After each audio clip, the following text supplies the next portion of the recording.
Carmen apretó el rebozo contra su vientre y no miró atrás. La madrugada olía a polvo y a milpa mojada, y el único sonido que la acompañaba era el crujir de sus guaraches sobre el camino de tierra que bajaba desde el ejido hacia la carretera. Llevaba en la bolsa 40 pesos, un escapulario de su abuela y una foto tan vieja que los bordes se habían vuelto suaves como tela. No llevaba dirección. Solo llevaba el cuerpo que ya no le pertenecía del todo, porque adentro algo crecía sin pedirle permiso, algo que pateaba suave cuando el miedo se ponía más pesado. Había salido antes de que don Braulio abriera los ojos. Ese hombre que la había recogido después de la muerte de su madre, que le había dado techo y comida, y luego había querido cobrarle todo eso de una forma que ella no podía nombrar sin que le ardiera el pecho. 3 veces le había dicho que se callara. 3 veces le había dicho que si hablaba, nadie le creería a una huérfana sin papeles. Y Carmen, que tenía 22 años y el corazón lleno de cicatrices sin nombre, había esperado el momento justo. Lo había esperado con la paciencia de quien no tiene otra arma. El camino la llevó primero a Tehuixtla, un pueblo que apenas era un puñado de casas rodeadas de cerros pelones y una plaza con un kiosco pintado de verde desteñido. Ahí se subió a un camión que olía a diésel y a naranja, sentada junto a una señora que llevaba un guajolote en una bolsa de plástico.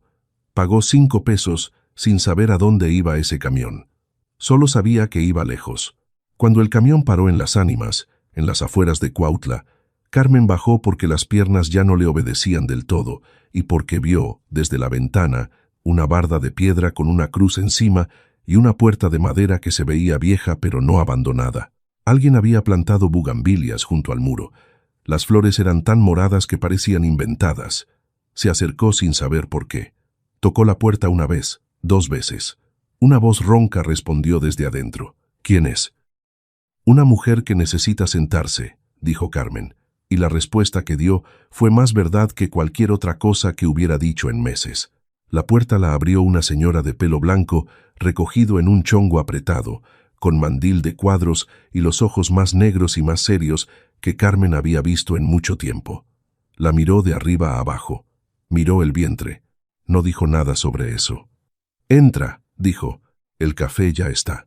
Adentro olía a leña, a canela y a algo más difícil de nombrar. Un olor viejo y cálido que Carmen sintió como una mano en el hombro. La casa era grande pero humilde, con paredes encaladas que alguna vez habían sido blancas y que ahora eran del color de los huesos. Había retratos colgados en el pasillo, muchos retratos, y flores de cempasúchil en un jarrón de barro sobre la repisa. La señora se llamaba Consuelo. Era la encargada de la casa de los abuelos del cerro, una especie de hogar que el pueblo sostenía a medias, donde vivían 7 ancianos que no tenían familia o cuya familia había decidido olvidarlos. No era un convento ni un asilo oficial.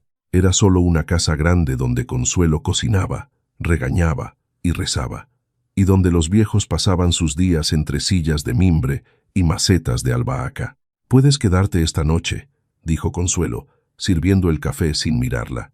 «Pero mañana hablamos». Carmen durmió en un cuarto pequeño con una ventana que daba al patio. Afuera, las bugambilias rozaban el vidrio con el viento. Adentro, el silencio era de los que no asustan, sino de los que descansan. Por la mañana, Carmen se ofreció a ayudar. No lo pidió como favor. Lo dijo de pie, con las manos limpias y la mirada firme. Consuelo la observó un momento y asintió con la cabeza como si eso era lo que había estado esperando que dijera. Empezó por la cocina. Después siguió con los cuartos, la ropa, el patio. Los ancianos la miraban primero con desconfianza, luego con curiosidad, luego con algo parecido a la ternura. Había una mujer que se llamaba Doña Refugio y que pasaba las tardes deshojando flores sin razón aparente. Había un señor al que todos llamaban el Tata Serafín, que contaba la misma historia de la revolución todas las mañanas como si fuera nueva. Había 2 hermanas que peleaban por el volumen del radio y una señora ciega que pedía que le leyeran el periódico, aunque hacía meses que no llegaba ninguno. Y había uno más, sentado siempre junto a la ventana del fondo, con una cobija encima aunque el día estuviera caliente. Un hombre alto incluso de sentado, con el cabello completamente blanco y las manos grandes sobre las rodillas. No hablaba con nadie. Comía lo que le ponían enfrente.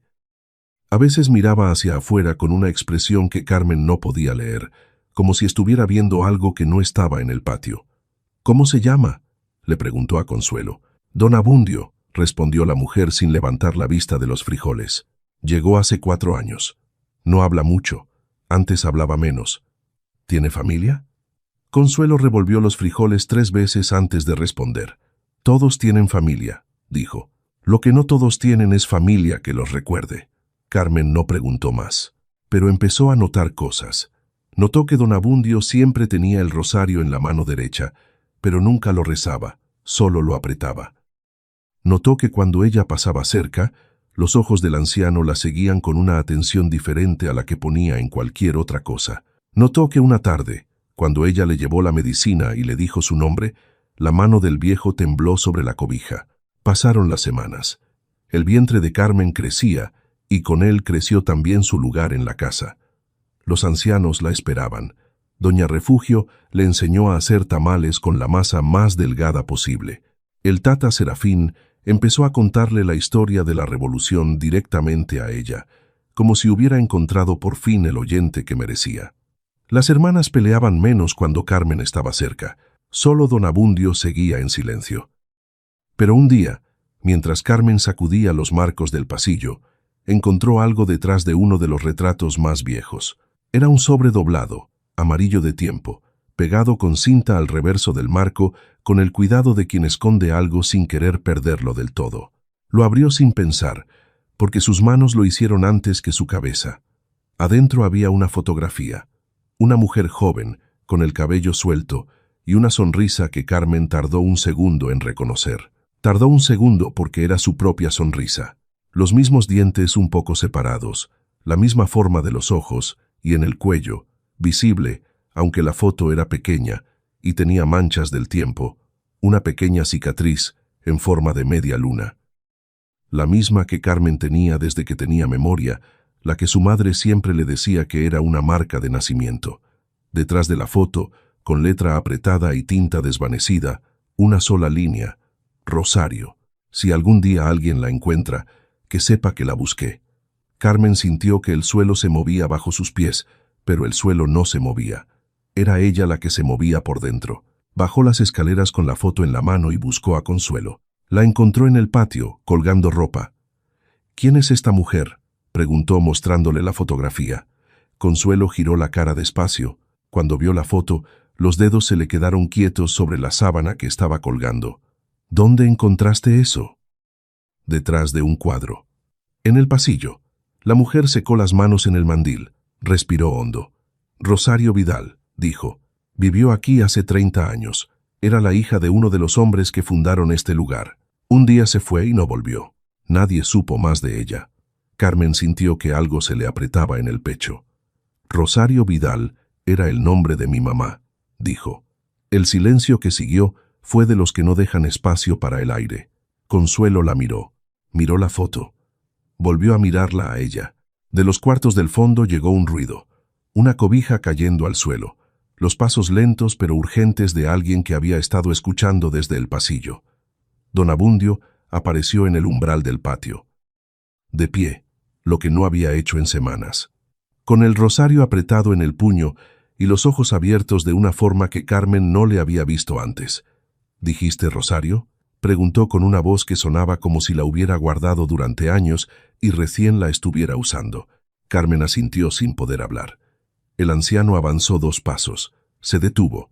Lo miraba de una manera que dolía. «¿Cómo se llamaba tu abuelo?», preguntó. Carmen parpadeó. «Nunca lo conocí. Mi mamá decía que era de Morelos, que se llamaba Abundio». El viejo cerró los ojos. Una lágrima le corrió por la mejilla sin que su cara cambiara de expresión, como si su cuerpo llorara independiente de su voluntad. «Entonces soy yo», dijo. «Soy yo el que la buscó». Esa noche Carmen no durmió. Se quedó en la cama mirando el techo, escuchando el viento en las bugambilias y el tic-tac de un reloj que no sabía dónde estaba. Por primera vez en su vida entendió que su llegada a esa casa no había sido un accidente. Había llegado por las mismas razones por las que llegan los ríos al mar, porque el agua no sabe nadar hacia otro lado. Consuelo se lo explicó al día siguiente, sentadas en la cocina con chocolate caliente entre las manos. Don Abundio había tenido una hija con una mujer del ejido cuando era joven, una relación que la familia de él no había aceptado. Lo habían mandado lejos, a trabajar en el norte. Cuando volvió, Rosario y su madre ya no estaban. Nadie le supo decir a dónde habían ido. Él las buscó durante años. Con el tiempo se le fue la salud, y con la salud se le fue la esperanza. Pero nunca soltó el rosario que Rosario le había regalado de niña la última vez que la vio. ¿Y nunca habló?, preguntó Carmen. Consuelo tomó el chocolate. Dejó de hablar el día que supo que Rosario había muerto. Hace 4 años. Le llegó noticia por un pariente lejano. Desde entonces nada más espera. ¿Qué espera? Consuelo la miró con una expresión que Carmen tardó en interpretar. A ti, dijo. Sin saberlo, te estaba esperando a ti. Durante los días que siguieron, don Abundio y Carmen encontraron una forma lenta y cuidadosa de conocerse. No era fácil. 30 años de silencio no se deshacen en una tarde. Él le hablaba en frases cortas, a veces a la mitad de las cosas, como si las palabras le costaran un esfuerzo físico. Ella aprendió a escuchar los silencios tanto como las palabras. Aprendió que cuando él apretaba el rosario 3 veces seguidas, estaba recordando algo doloroso. Aprendió que cuando miraba el cerro con los ojos entrecerrados, estaba pensando en su hija. Un martes por la tarde, don Abundio le pidió que se sentara junto a él junto a la ventana. Sacó del bolsillo de su camisa un papel doblado tantas veces que las líneas del doblez estaban casi rotas. Lo abrió con cuidado y lo puso sobre las rodillas de ella. Era el certificado de nacimiento de Rosario Vidal, con la firma de él en el campo de padre. Tenías que saber que tu madre tuvo un nombre completo, dijo, y que alguien la quiso antes de que el mundo la lastimara. Carmen tomó el papel. Lo leyó 3 veces. Cuando levantó la vista, tenía los ojos llenos, pero no lloraba, porque estaba aprendiendo a no derramar las cosas antes de tiempo. ¿Por qué la dejó ir?, preguntó. El anciano tardó. Porque era cobarde, dijo. Y los cobardes siempre pierden lo que más les importa. La respuesta no la alivió, pero la entendió. Fue en esa misma semana cuando llegó Salvador. Carmen lo vio primero desde el patio. Un hombre de unos 35 años, con sombrero de palma y ropa de trabajo, que preguntó por Consuelo desde el portón con una voz tranquila. Era sobrino de don Abundio, el único familiar que aún lo visitaba, aunque no con mucha frecuencia. Vivía en el pueblo, trabajaba la tierra, tenía las manos callosas y los modales de quien ha aprendido a no pedir más de lo que puede dar. La miró a ella con curiosidad pero sin impertinencia. Carmen no le dio más importancia que un saludo, pero Salvador volvió la semana siguiente y la siguiente. Al principio decía que venía a ver a su tío. Luego empezó a quedarse a ayudar con reparaciones que nadie le había pedido que hiciera. Arregló la gotera del techo del cuarto de las hermanas. Cambió 3 maderas podridas del corredor. Cargó los costales de maíz que Consuelo no podía cargar sola. No le pedía nada a Carmen, no le preguntaba cosas que no eran de su cuenta. Solo a veces, al terminar el día, se sentaba en el banco del patio y conversaba con quien se sentara a su lado. A veces era el Tata Serafín, a veces era Consuelo, a veces era Carmen. Y Carmen, que llevaba meses desconfiando de todo hombre que se le acercara demasiado, descubrió que con Salvador la distancia se cerraba sola, despacio, como el agua que encuentra la grieta sin forzar nada. Una tarde él le preguntó cómo se llamaría el bebé. Carmen miró su vientre. Si es niña, Rosario, dijo. Salvador asintió como si eso fuera lo más natural del mundo. Buen nombre, dijo. Los nombres que vienen de alguien real pesan más. La crisis llegó en un miércoles de noviembre, sin aviso, con el viento del norte que ya traía esa frialdad seca del altiplano. 3 hombres llegaron a la casa por la mañana. Uno era el presidente municipal del pueblo, un señor gordo con traje y corbata que sudaba aunque hacía frío. Los otros 2 eran un notario con portafolios y un joven que tomaba notas en una libreta. Consuelo. Los recibió en la sala con los brazos cruzados y los ojos alerta. El presidente explicó, con una amabilidad que no era amabilidad sino otra cosa disfrazada, que la propiedad donde estaba la casa de los abuelos del cerro había sido reclamada por un grupo de inversionistas de Cuernavaca que querían construir un desarrollo habitacional. El terreno, según los documentos, estaba registrado a nombre de una sociedad que había comprado los derechos hacía 2 años a un familiar lejano de don Abundio que él nunca había autorizado a vender nada. «Tienen 30 días para desalojar», dijo el notario, dejando un papel sobre la mesa de la sala. Consuelo no parpadeó. «Esta casa tiene dueño», dijo, «y el dueño está aquí adentro». El presidente carraspeó. «El señor Abundio Vidal ya no tiene capacidad legal para administrar propiedades», dijo. «No hay testamento, no hay herederos registrados». «Yo soy su nieta», dijo Carmen desde el umbral del pasillo. Los 3 hombres la miraron el vientre. El presidente recuperó su expresión de amabilidad falsa. «¿Tiene documentos que lo prueben?» Carmen no los tenía. No tenía más que la fotografía, el certificado de nacimiento de su madre y una historia que ningún notario iba a escribir en una libreta. Los hombres se fueron dejando el papel sobre la mesa. La sala quedó en silencio. Doña Refugio deshojaba una flor en el rincón sin saber lo que había pasado. El Tata Serafín miraba por la ventana. Don Abundio había escuchado todo desde su silla junto a la ventana, y cuando los hombres salieron, él cerró los ojos y apretó el rosario una vez muy fuerte. Esa noche, Carmen no pudo comer. Consuelo tampoco.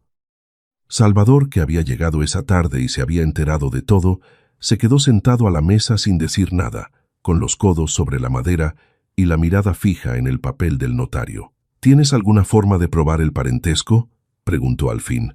Carmen sacó la fotografía y el certificado de nacimiento de su madre. «Esto es todo lo que tengo». Salvador los miró largo rato, los giró, los leyó. «El apellido de tu madre está en el acta», dijo, «y el nombre de don Abundio como padre. Si tu acta de nacimiento dice que tu madre era Rosario Vidal, la cadena existe. No es suficiente sola, pero con un abogado puede ser suficiente. ¿Conoces uno?». Salvador levantó la vista. «Conozco a uno que cobra lo que puede pagarse». Mientras eso se movía, llegó lo que Carmen más temía. Una mañana, casi 2 semanas después, ella estaba tendiendo ropa en el patio cuando escuchó pasos en el portón que no eran los de nadie conocido. Se dio vuelta y lo vio. Rodrigo, el padre de su hijo, el hombre de quien había huido en Tehuixtla, más delgado que antes, con barba de días y los ojos de alguien que ha pasado noches sin dormir.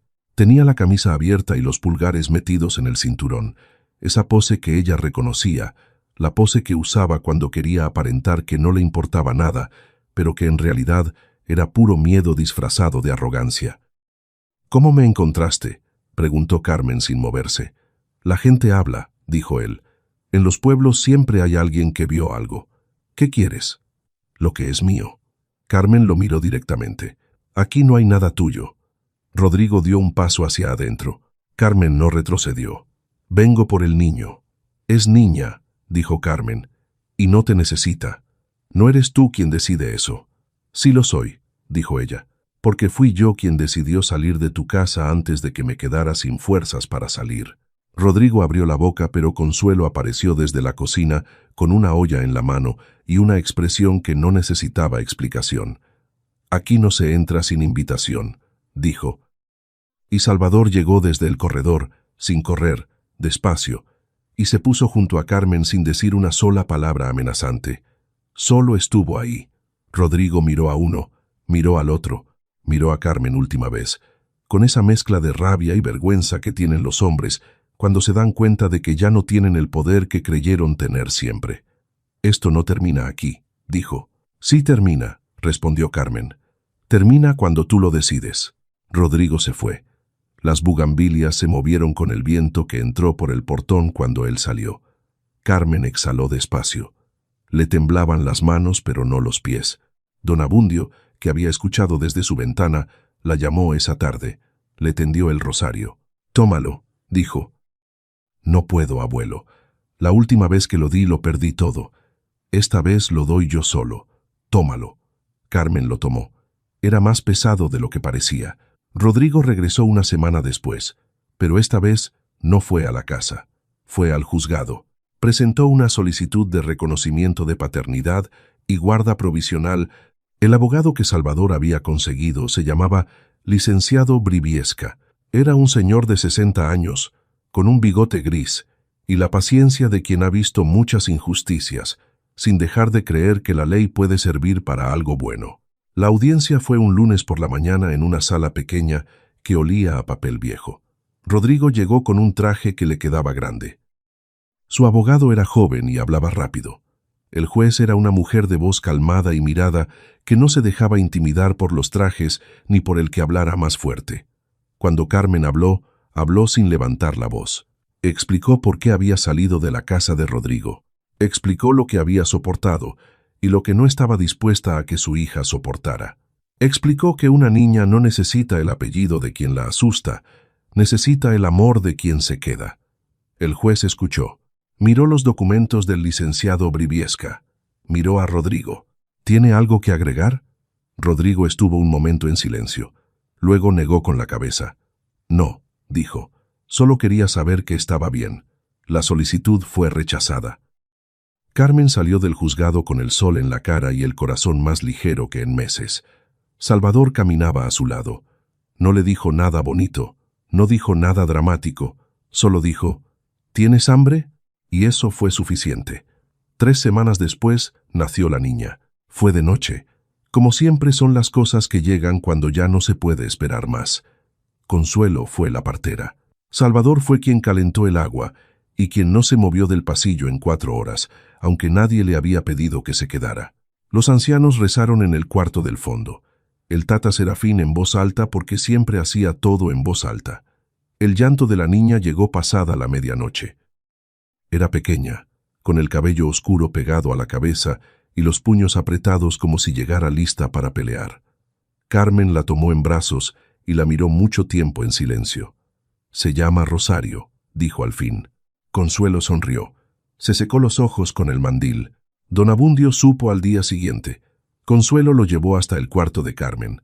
El anciano se acercó a la cama, miró a la niña y por primera vez en 4 años rió. No fue una risa grande, fue una risa pequeña y vieja, como algo que se había guardado mucho tiempo en un cajón y ya podía salir. Le tocó la mano a la bebé con un dedo. «Rosario», dijo en voz muy baja, 2 veces el mismo nombre. ¿Cuántas vueltas da la vida? El asunto de la casa no esperó que Carmen se recuperara del todo. El plazo de los 30 días estaba casi cumplido cuando el licenciado Briviesca llegó con noticias. Había encontrado el testamento. Era un documento viejo, escrito a mano, firmado por el padre de don Abundio, que dejaba la propiedad a su hijo y a sus descendientes directos. El documento estaba registrado en el archivo municipal del pueblo, donde había estado los últimos 50 años sin que nadie lo hubiera buscado, porque nadie había tenido razón para buscarlo. La venta que había hecho el familiar lejano era fraudulenta. No tenía autorización legal para hacerla. El caso llegó a un tribunal en Cuautla. El presidente municipal intentó presionar. Los inversionistas mandaron cartas con lenguaje técnico y amenazas cubiertas de formalidad. Pero los documentos eran los documentos, y la firma en el testamento era la firma y el nombre de Abundio Vidal. Estaba ahí junto al de sus descendientes con una claridad que ningún notario podía borrar. La casa quedó. El día que llegó la resolución oficial, Consuelo hizo pozole. Los ancianos se sentaron a la mesa con una alegría que no tenían por costumbre mostrar. El Tata Serafín dijo que era como ganar una batalla, y nadie le discutió porque en el fondo era verdad. Doña Refugio llegó al comedor con una bufanda tejida que le regaló a la niña Rosario, aunque la bufanda era mucho más grande que la niña y la niña tardaría años en usarla. Don Abundio comió con apetito por primera vez que Carmen podía recordar. Esa noche Salvador se quedó hasta tarde en el patio. Carmen lo encontró allí cuando fue a revisar que la puerta del portón estuviera bien cerrada. Se sentaron en el banco de piedra. La luna estaba entera y el cerro se veía negro contra el cielo. «¿Te quedas?», preguntó él, sin aclarar si preguntaba por esa noche o por algo más. Carmen pensó en la respuesta. «No sé a dónde más iría», dijo al fin. «Esta es la primera vez que un lugar me parece mío». Salvador asintió. «Entonces quédate». No lo dijo como orden, lo dijo como se dice una cosa que ya existe, aunque todavía no tenga nombre. Los meses siguientes cambiaron la cara de la casa. Carmen organizó un huerto en el patio trasero.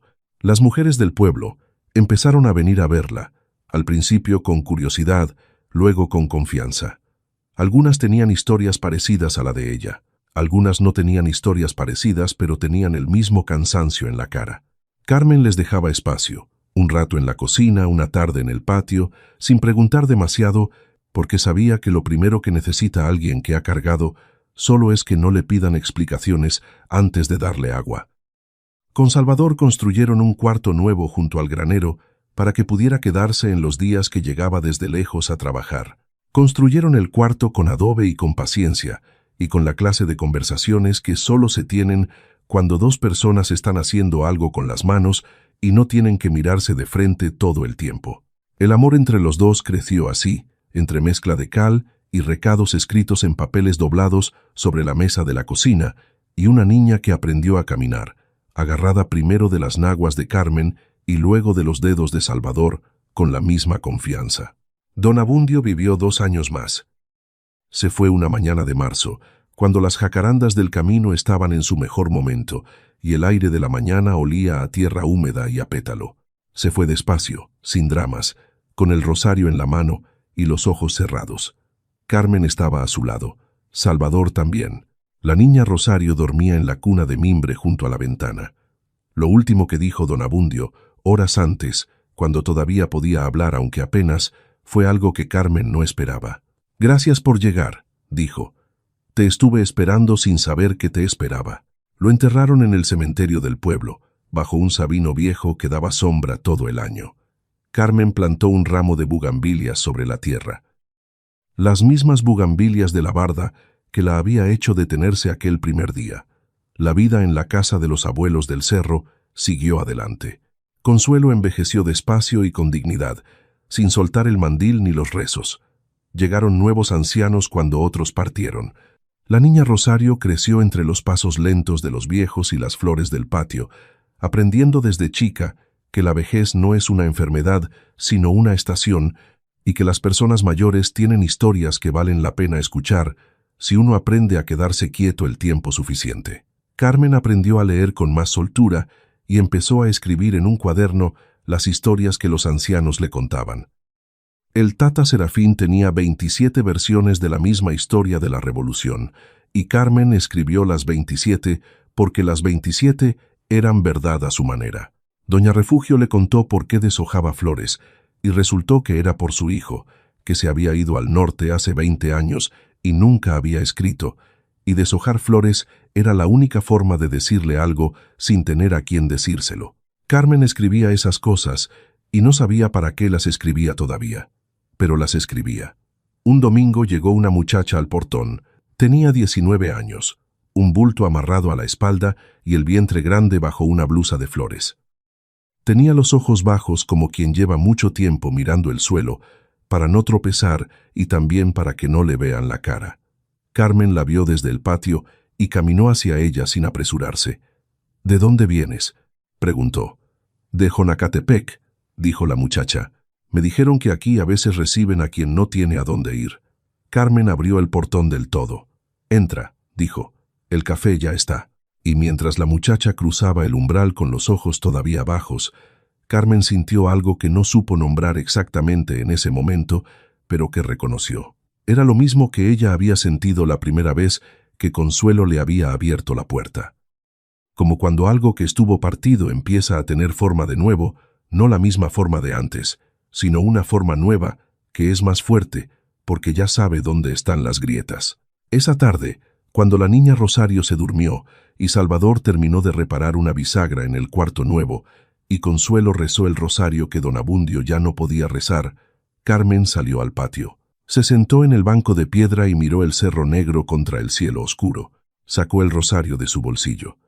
Lo apretó una vez, despacio. «Ya estamos, mamá», dijo en voz baja. «Ya encontré el lugar donde debíamos llegar». El viento movió las bugambilias contra el muro. Arriba, las estrellas estaban tan claras que parecía que la noche se había lavado la cara, y la casa respiró, tranquila y viva, como respiran las cosas que han sobrevivido lo suficiente para saber que no van a irse. A veces, el destino no nos lleva a donde planeamos, sino a donde nos necesitan.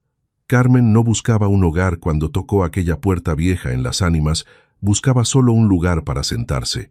Pero la vida tiene esa costumbre generosa de darnos más de lo que pedimos cuando nos atrevemos a pedir algo, aunque sea pequeño. Si alguna vez te sientes perdido, toca la puerta que está frente a ti. Nunca sabes quién lleva años esperándote del otro lado. Una pequeña nota para ti. Esta historia fue creada y ficcionalizada por inteligencia artificial con el propósito de entretenerte y acompañarte, dejando también en tu corazón una lección de vida que valga la pena recordar.